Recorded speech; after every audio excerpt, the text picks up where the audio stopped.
Tonight, a man faces court following an alleged stabbing at Wireless Stewart. And South Australia begins to reopen its borders, but staying firmly shut to New South Wales. From our 7 Spencer Golf Studios, your nightly news with Ruby Kamain begins now. Good evening. A 23-year-old man has been refused bail after allegedly stabbing another man at Wireless Stewart. The victim was flown to the Royal Adelaide Hospital in a serious but stable condition, as Mark Zeta reports. Police say 2 men were involved in an altercation at a Wireless Stewart property on Tuesday night before the alleged stabbing happened. Just after 9:30, officers were called to a disturbance at a Head Street home. It's alleged a 23-year-old man stabbed a 37-year-old man in the neck inside the house. He was transported to Whyalla Hospital, then flown to Royal Adelaide Hospital for treatment. Police say he is in a serious but stable condition and believe the 2 men are known to each other. The 23-year-old was arrested and charged with assault causing serious harm. The Wireless Stewart local appeared in the Whyalla Magistrates Court yesterday, where he was remanded in custody and refused bail. He is scheduled to reappear in the Port Augusta Magistrates Court in December. It's the second major incident recently occurring in the city after 2 drive-by shootings at Whyalla Playford last month. Broken Hill residents have rushed to receive their COVID vaccinations in record numbers as the city faces continuing restrictions. It's a different story across the border, with South Australia slowly reopening to the rest of the country. When the chips are down, Broken Hill rolls up its sleeves. 950 COVID vaccinations given by the local health district last week. That's a third of the total doses given. There's always been a correlation between a surge in the community and an increase in the uptake of both vaccination and testing. 38 local cases reported in Sydney today, the largest daily number since the outbreak began. This new variant is a game changer, and there isn't anywhere on the planet that's managed to live with this variant of the Delta virus without having a proportion of their population vaccinated. Echoing a shift in rhetoric from the Health Minister yesterday, suggesting Delta may be in the community to stay, he was standing by those comments today. It all has to be in context, and the context clearly is that we would like to have more vaccines, and we have to try and achieve getting that vaccine into people's arms. But while a COVID cloud looms over New South Wales, South Australia has lifted its hard border with the Northern Territory and Western Australia. For people that are coming in between now and Sunday, we are asking them to be tested on day 1, day 5 and day 13. A gap in regulations requiring South Australians to isolate if they visit Broken Hill is expected to be amended in the next few days. Lachlan Itter, 7 Spencer Golf News. A new canine disease transmitted by ticks has made its way to South Australia. Dog owners are on high alert, with the disease already killing hundreds of dogs in the Northern Territory and Western Australia. A vicious parasite that feeds off of man's best friend, leading to a warning for pet owners to be vigilant against a tick-borne disease making its way into South Australia. Lichiosis, it's a really serious disease, so it's spread by the bite of the brown dog tick. This is a tick that's found, mostly in Northern Australia. It really likes the warmer weather, but certainly it's found in, down to Northern South Australia in the APY land. The disease was first detected in Australia in 2020 and since then has caused suffering and the deaths of hundreds of dogs in Western Australia and the Northern Territory. Vets worrying families travelling locally with their pets due to the coronavirus pandemic may accelerate the spread of these ticks. I think there's always that travel between regions, and particularly by Indigenous Australians going between communities, and so we've seen a lot of spread that way. We're also seeing more, domestic travel than ever before.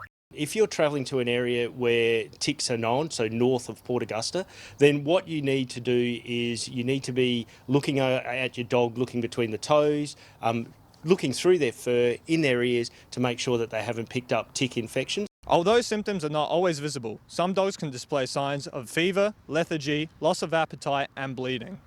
Prevention is better than cure, so essentially a good tick preventative will help keep them safe. Edward McCarroll, 7 Spencer Gulf News. Police have released new pictures of a crash involving a caravan on the Stewart Highway. Officers say the driver was lucky to escape injury when they attempted to overtake another vehicle also towing a caravan.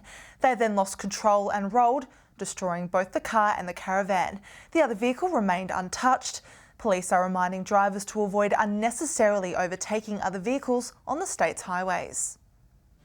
Still to come tonight, locals living with disabilities to access services through a new portal, and a Port Augusta grandmother honoured at a NAIDOC Week event.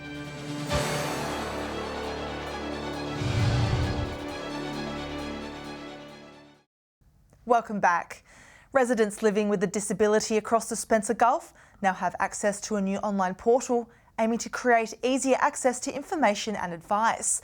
The Disability Gateway, part of a broader national campaign which will roll out this week. A new avenue to help every resident living with a disability in the Spencer Gulf. The Disability Gateway, a one-stop shop for people to access their services easily from the comfort of their home. This is a new service coming from the government to allow people that maybe don't know their way around the patch so well, or there's always new services out there. The member for Grey says people in his electorate want to be able to get help, but knowing how to access it is an obstacle. Also saying the Gateway will provide a simpler tool to find out what NDIS services they require. It certainly looks to be well covered off at the moment, so it'll be a great tool for us here in my office to be able to refer people to, but of course they don't have to come to the office. In a statement, the Minister for Family and Social Services, Anne Ruston, says the disability community is very diverse, and for some individuals, finding information relevant to them can be a challenge. Rowan Ramsey hoping his constituents with disabilities can easily access the content. With this website, we're showing people a pathway to get the services that they need, making their quality of life much easier. Mark Zita, 7 Spencer Gulf News. The Environment and Water Minister has made a trip to the region, catching up with the Port Pirie Regional Council and member for Stewart. They're in talks about a major project, discussing ways to connect regional towns to the national park. Exploring opportunities in the southern Flinders Ranges. Just having a look at some of the opportunities today and making sure we can link towns like Port Pirie, Crystal Brook, Nilshaby, Napperby into this so that they get bang for buck and make some economic gains out of this investment. Construction on the $10 million Southern Flinders Ranges project is underway, with the Environment Minister stopping in the region, discussing ways to connect communities and businesses to the national park. The whole reason he wants to do is to actually talk to us to understand how our linkages with our community, Crystal Brook and Napperby, Nilshaby, hook into this national park, so we're very excited to have him. The focus of this visit is to make sure that we get local commercial and economic benefits out of the national park into Port Pirie and all of the surrounding smaller towns. The member for Stewart says they are looking at existing services and opportunities for business expansions as tourist numbers expect to grow. We want to make sure that the whole region, in addition, of course, to the environment, actually benefits from this brand new national park. Minister Spears says the project is tracking along well. A lot of different upgrades, a lot of planning underway. All should be finished by the end of 2022, but work is underway. Katrina Musson, 7 Spencer Gulf News. The Cowra Marina and foreshore redevelopment is nearing completion, the project aiming to be finished by Christmas. The upgrades were announced in March 2019 after the council received $4.5 million in funding from state and federal governments. The $8 million makeover originally included a larger marina building for more shops, but was reduced in scope to save funds. Port Augusta's Wingfield family has recently discovered their grandmother appeared in an international children's book, the family arranging a NAIDOC event to celebrate the loved one's achievements. A family member's life published around the world. The Wingfield family of South Australia could barely believe it when their grandmother, the late Mrs. Elaine Wingfield, was featured in an international children's book. Mrs. Wingfield was a lady that really fought hard for the land and culture and started from nothing, and she really made a big impact on her life. Mrs. Wingfield appeared in Fantastically Great Women Who Saved the Planet by British author Kate Pankhurst. An important elder who not only fought for our family but fought for everybody and protected land and country and culture. The experience inspiring the Wingfield family to arrange a NAIDOC event in Port Augusta to celebrate her legacy. On the day there's going to be music, food, book giveaways, activities for kids, and yeah, it's just celebrating the legacy. Due to COVID restrictions, the NAIDOC event will be scheduled for September 2021, with a new date to be advised. Very important to have this event so the whole wider community and the world could see just what this old lady's, or old girl, had upon everything that she's ever fought for. Edward McCarroll, 7 Spencer Gulf News. Stay with us after the break. A trailer releases for a new production filmed in Broken Hill, and a Port Pirie Garden Club calls for new members.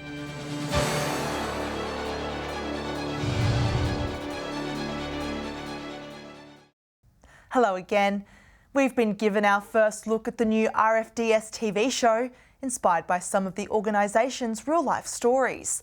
The drama series, filmed entirely in Broken Hill, set to showcase the city and some of its local talent. Almost 30 years since the Flying Doctors departed our screens, a fresh look at the service is about to land. How far is the nearest neurosurgeon? 600 k's away. RFDS using real aircraft and hangars to tell real stories. There was a lot of attention paid to the clinical side and the clinical accuracy of what's portrayed on the screen. The show filmed over 12 weeks in Broken Hill last year, with plenty of locations familiar to locals. A lot of people who, live and work around Broken Hill really embraced the production. Yeah, there's heaps of locals in front of and behind the camera, and I think that's something that the producers are really keen to work with the community. It's hoped the series will promote our city as a tourist destination, as well as a one-stop location for filmmakers. Seems like every week there's a camera somewhere, and I mean, over the years, Broken Hill historically has had more stuff filmed here than pretty much any other regional location. But this COVID-inspired production boom is really benefiting Broken Hill. After the last series, there was a very long period afterwards where it generated a lot of interest amongst healthcare professionals who wanted to come and work for the service. RFDS will screen on 7 later this year. Why here? Why not? Lachlan Itter, 7 Spencer Gulf News.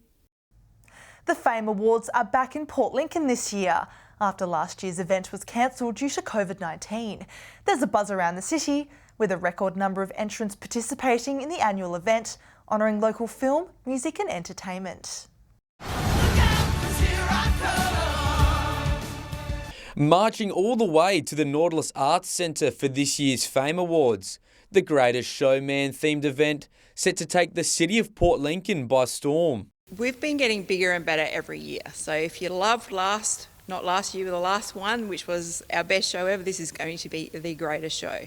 The Film, Music and Entertainment Awards, showcasing the best talent from around the region. We've got a huge array of genres that have been entered in, so we've got a record number of under 15 entries this year, which is absolutely incredible. Also a night to raise crucial funds for the Port Lincoln City Band, helping the group to keep putting on a show for the community. Port Lincoln City Band has been working for 2 years for this because we missed last year. Unfortunately, the Greatest Showman himself will miss the event.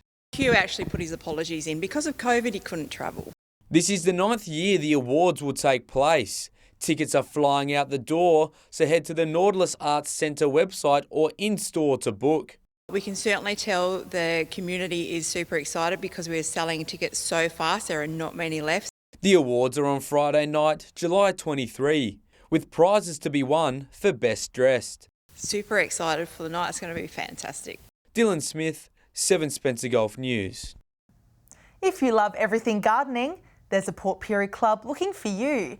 The city's garden club is on the hunt for fresh faces, with members saying there's a lot of knowledge to pass on, even to the young ones.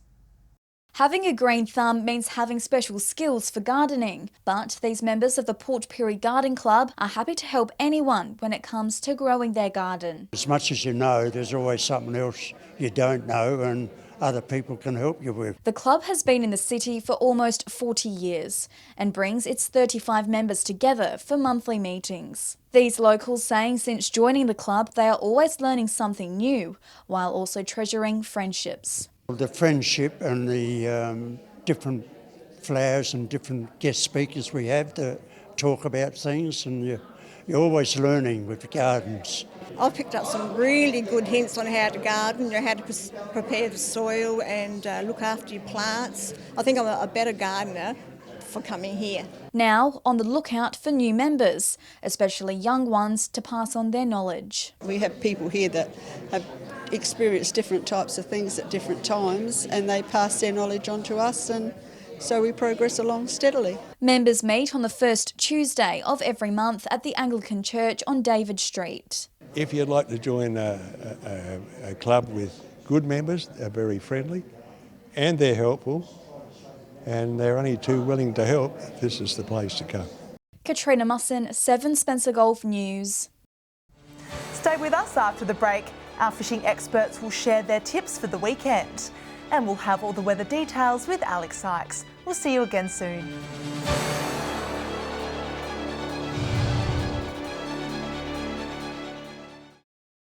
Welcome back. Let's take a look at what's biting out in Spencer Gulf waters this weekend. Here are our experts with all their tips. G'day and welcome to this week's fishing tips from Port Augusta, Jaw of the North. Well, fantastic time of year at the moment. There's fish everywhere and there's lots of different species. Excellent time to get out with the kids for school holidays. Off the jetties out the front of the shacks, they're getting salmon and tommies, and also you can bag out and squid whenever you like down there. Also drifting along the front of the shacks, you'll get squid. Salmon around Chinaman's Creek, the Oyster Run, and up into Port Patterson. Up into Port Patterson, I've seen a couple of kingfish up in there as well, so just be aware of that. King George whiting, not too bad, but a little bit patchy, but they're also getting some grass whitings thrown in with that as well. That's all we have from the Jewel of the North. Welcome another week around the Gulf fishing tips from Port Pirie. This weather is turning it on for us. The King George whiting are coming out with vengeance. Third Creek patch is going a bit shallower. Look around the Fourth Creek area as well. And also this is a great time to go over to Barrows Beach. The north end of Ward Spit should do a great job, but also that north end of Eastern Shoal should bring you some beautiful big size fish. And squid's been going really, really well. Some of the guys that I've been talking to at the moment are using a little feather on their squid jig to actually get a little bit more attention, so maybe that's something you can try. And don't forget our salmon trout. That's all we have this week. We'll see you next week. G'day and welcome to Fishing Tips around Port Lincoln. Squid have been a popular target over the past week, with most of the local bays around Lincoln and the jetties offering a feed. The whiting grounds down around Taylor's Landing have been a little bit hit and miss. The south coast from Sleaford to Wanna is still holding some schools of salmon. There's also been some salmon in the bay here, cruising around from Billy Lights down to Murray's Point. Moving over to Coffin Bay, whiting continue to be caught around the farm beach grounds along with some garfish, and there have been some nice gummy sharks caught up towards Frenchman's. Well, that's all for this week. We'll see you again with more tips next week. Time now to take a look at what's happening in the weather. Here's Alex Sykes. Thanks, Ruby. A mainly fine day with those conditions set to continue right through to the weekend in most parts, but some areas can expect some showers. I'll have more detail on that a little further down the bulletin. From 3 p.m. today, Whyalla reached 17 degrees, Port Lincoln got to a high of 16 and Broken Hill was 13. Looking further out across the region now, Port Augusta was 17, a shower or 2 for Woodner also 17, Port Pirie was 14, Kadina and Cleve both got to 16, Clare 12, Cooper Pedy 19 and Adelaide reached 19 degrees. Taking a look at the satellite image now, cloud moving over western and central areas with the trough is generating light rain, mainly over the west coast and Eyre Peninsula. High jet stream cloud in the east is not rain-bearing. Skies are largely clear elsewhere under a dry mass. Moving on to tomorrow's weather outlook now, and we'll start with the Gulf waters. Winds northerly to northeasterly 15 to 20 knots, decreasing slightly in the late evening. Seas 1 to 2 metres and swell southwesterly reaching 1 metre in the far south in the morning. To tomorrow's temperatures now, and some showers forecast in parts. Port Lincoln a shower or 2 and 17 degrees. Cleve, partly cloudy and 16. Woodner possible shower 18. Whyalla and Port Augusta both partly cloudy 18. Similar conditions for Kadina set to reach a top of 15. Port Pirie cloudy and 16. Clare possible shower and 13. and Broken Hill will be sunny and reach a max of 16 degrees. Taking a look at that all-important weekend forecast now, a mainly fine day for Saturday with partly cloudy conditions forecast. Cooper Pedy will reach 21, Port Pirie, Whyalla and Port Lincoln all set to reach 18. Broken Hill and Kadina will both be 16 degrees. Rain for Port Lincoln and Adelaide on Sunday, sunny for Broken Hill and partly cloudy conditions across the rest of the region. Cooper Pedy to reach a max of 23, while the region will get to a low of 17 in Kadina. Looking ahead through to next week now, sunny for Cooper Pedy, Broken Hill and Port Augusta. Rain for Adelaide, partly cloudy across the rest of the region. The max temperature will be 23 degrees, while the low will be 16.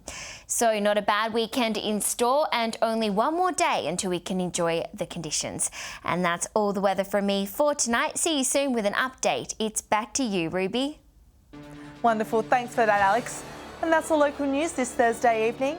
Thanks for joining us. I'll have updates later. Until then, enjoy your evening. Good night.